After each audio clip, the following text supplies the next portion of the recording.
Welcome back to Inside Africa. Several countries in sub-Saharan Africa have the worst rates of HIV and AIDS in the world. And the stigma associated with the disease often hinders the effort to fight it. Singer Kelly Rowland is doing her part to erase that stigma. During a recent trip to Kenya, she set an example by getting tested for HIV. She also sat down exclusively with our very own David Mackenzie to explain her work for MTV's Staying Alive Foundation. She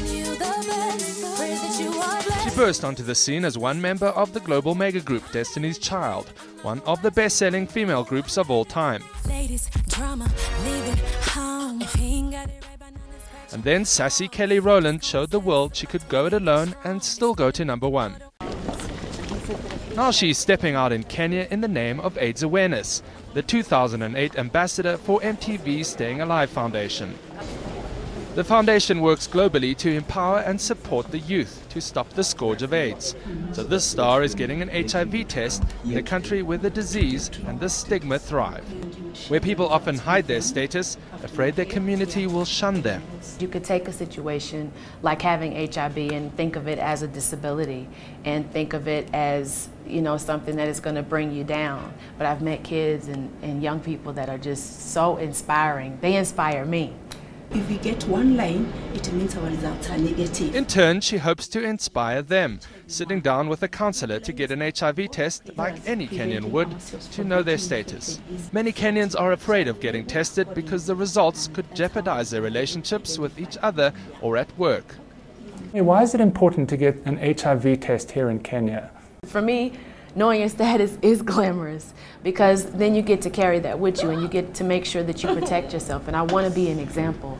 And I hope that I can touch anybody out there who's possibly scared. Yes, it's scary, but I think the resting place is to know the answer on the other side. 22-year-old John Ngugi, who lives in a slum in Nairobi, couldn't repress a smile. As a young person from Mathare and having a superstar actually to have a test with, it's just, I think it's a big promise to me and I think it's a big promise to my community and I'm really grateful for the test. So you've met some really impressive young people on this trip. What has been really powerful for you? I met a young lady by the name of Pele. Pele, which is a young woman. Sorry. Traveling through Africa, Kelly Rowland has met scores of heroes.